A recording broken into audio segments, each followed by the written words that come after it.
ប្រែត្រប់បង្កប់រឿងស្នេហ៍អ្នកក្រដោយព្រាមកេសរត្រូវប្តីយកទៅប្រហាចាប់តាំងពីប្រាំងរហូតដល់ខែវស្សា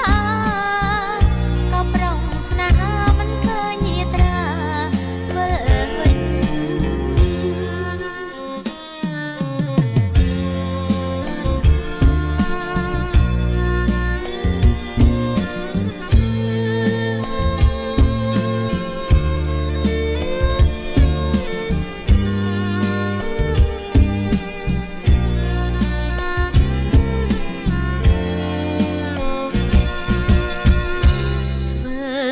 រូបអូនជាកូនស្រីនាងនេសាទ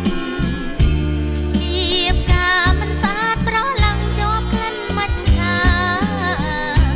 បងស្គាល់ជាតិហើយបងកាចោលក្នុងចលសានេះហើយវាសនាបបផានៅភូមិបាំងព្រាប្រែត្រប់បង្កប់រឿងស្នេហ៍អ្នក